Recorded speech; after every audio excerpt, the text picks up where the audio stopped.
Good afternoon and welcome to the next session on the Insolvency and Bankruptcy Code. We are now going to discuss the fast track regulations. It's called the IBBI, Fast Track Insolvency Resolution Process for Corporate Persons Regulations 2017. It shall come into effect on June 14th, 2017 and applies to the fast track process under Part 4 of Chapter 4 of Part 2 to the Code. Please take the regulations with you. So it's section 58, 196, 208, read with 240, under which these regulations are made. So 240 is the power to make regulations. In these regulations, fast track process means the fast track insolvency resolution process for corporate persons under Chapter 4 of Part 2 of the Code.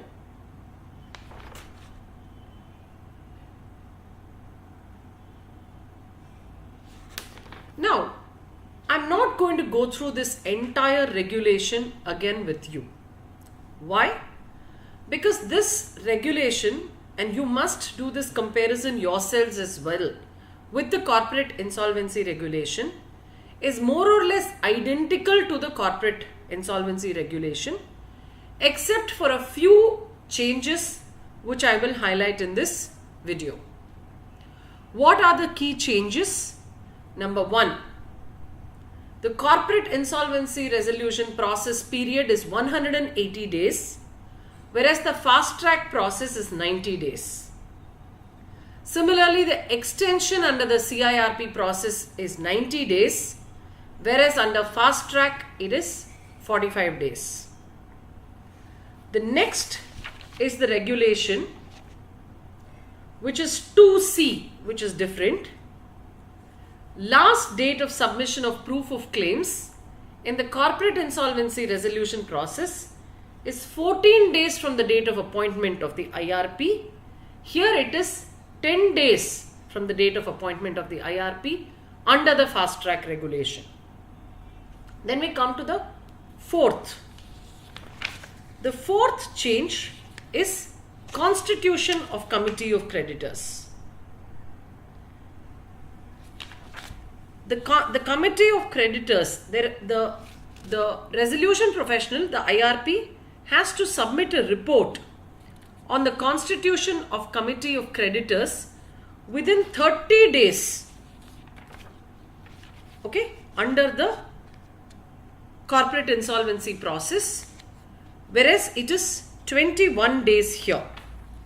And let me locate that place for you.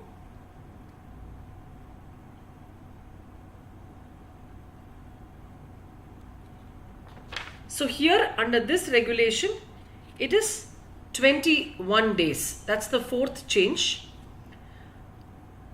Yeah, it's here. The regulation under fast track is 17.1. It says the IRP shall file a report certifying the constitution of the committee of creditors to the adjudicating authority on or before 21 days from the date of his appointment. That's the fourth change.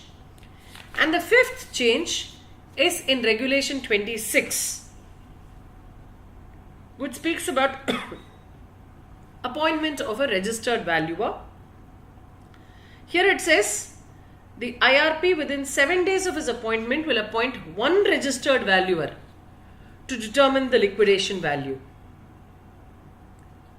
Whereas there it is 2 registered valuers under corporate insolvency process, and where there is a variance, there is a third valuer to be appointed and the average to be taken. All that is not there here.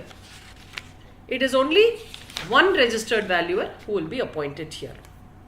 Just to step a little back, who is the fast track going to apply to?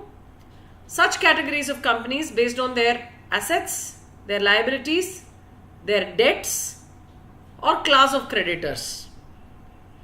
As may be prescribed, the smaller entities will come under fast track. Now, if you notice, all these 5 differences have been made keeping into account 2 important things. one, the time period is going to be shorter, and two, the value proposition is also going to be smaller. So just in terms of a recap, 180 days corporate, 90 days, 90 days extension, 45 days extension, submission of claims 14 days, 10 days, constitution of committee of creditors 30 days, 21 days is the report to the adjudicating authority, 2 registered valuers plus 1 registered valuer. Now, one of the important things you need to do when you're trying to read this code is also to internalize the differences in process. It'll be a lot easier because you can't mug each of these standalone processes. Incidentally, you have 6 different processes under the code which have their own timelines. What are the 6 different processes? Corporate insolvency resolution, liquidation, voluntary liquidation, fresh start, insolvency resolution of individuals and partnerships, and bankruptcy of individuals and partnerships. Under all these 6, you have timelines, you have different dates of submission. How do you internalize this? Only through 2 methods. One is a repeated reading, and the other one is to appreciate the differences. So with this, we come to an end of the IBBI fast track insolvency resolution process for corporate persons, regulations 2017, effective from June 14th, 2017. Thank you very much and look forward to the next video.